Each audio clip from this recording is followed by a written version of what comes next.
Oh, good evening and welcome to my Mothership. My name's Ian. I'm Peter. And tonight we're on the right bank of Bordeaux with a couple of lovely Pomerols. Let's get into it. So Ian, Pomerols, what are they? Right, we're on the right bank of the River Gironde today. In an area called Pomerol, of course, very, very famous for incredibly expensive wines, mostly made of Merlot. There's some Cabernet Franc in there. Both of these guys are 2009s, so it's going to be ripe and rich, but the ones including a bit of Cabernet Franc might be a bit more structural, have a little bit more mid-palate. I think the only way to really decide is to have a bit of a drink. So anyway, the first wine we have here is the Chateau Taillefer. This is the 2009, and a little bit of background. Okay. This is 75% Merlot, 25% Cabernet Franc, which is a pretty high proportion of Cabernet Franc for Merlot. Chateau owned by the negociant Bernard Muix, and the harvest is manual, and it spends 15 months in 1/3 French oak, which you can taste a little bit. I was very impressed with this straight out of the bottle. Peter, what do you make of it?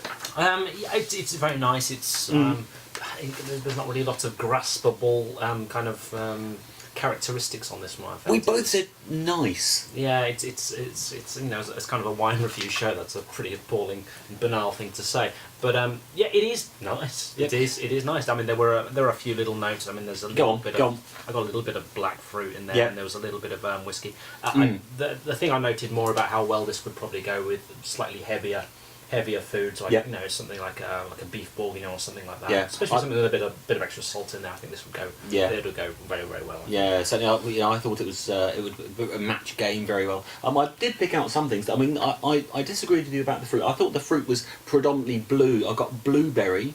Oh, okay. And I think the 25% Cab Franc in here is really moulding the nose. Bit of a sweet oak hint on the nose, medium bodied. But there's a soft minerality in there. So I think the nicest thing about this one is it's perfectly balanced. It's got a really nice level of acid in there. A slight green character. Yeah, you see that, yeah. Yeah, sure. Yeah. I felt it was had a little bit reminiscent of nettle tea. I mean, it's, you know, not in the forefront of the palate, but there's just something green in there. It's not quite the bell pepper we would associate with Cabernet Franc normally, but I did notice something a little green in there. Towards the back of the palate. Bit of a short finish with a bit of a faint wood finish on the back of the tongue. A little bit of whiskey, I thought, coming through as well. Yeah, just hint. Yeah, maybe a whiskey barrel maybe. You know, okay, but pretty good stuff. I'm certainly enjoying it. Yeah, it's nice. Yeah, okay, great. And where there is one, there is another. What's the next one? Righto. Next up, we've got Chateau La Croix de Gay, also 2009.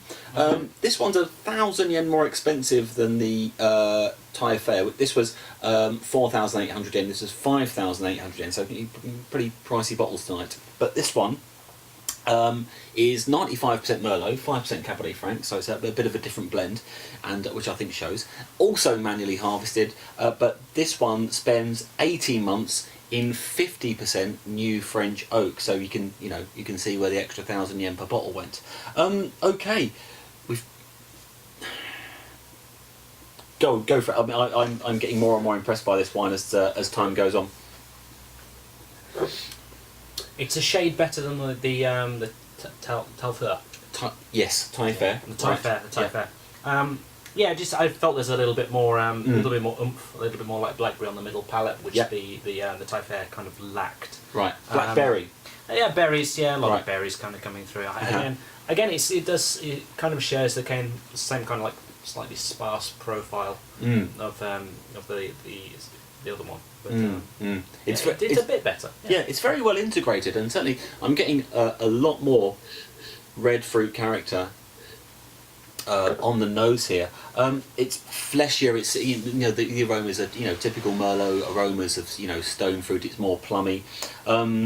It's a little bit heavier in the body, and the tannins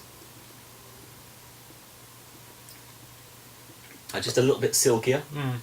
Got some of the nice notes as well. Got a bit of rose in that as well. Actually, it was kind of nice. Yeah, I can see. Yeah, it's a bit more floral. hint of licorice. A cameraman pointed out cardamom and something Indian spicy. This is also a longer wine. The finish is much more persistent.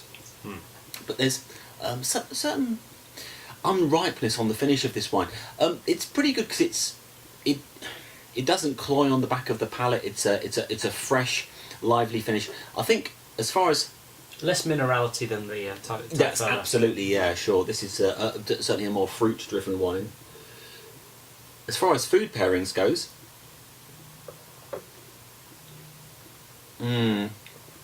more of your roast dinner wine, I think.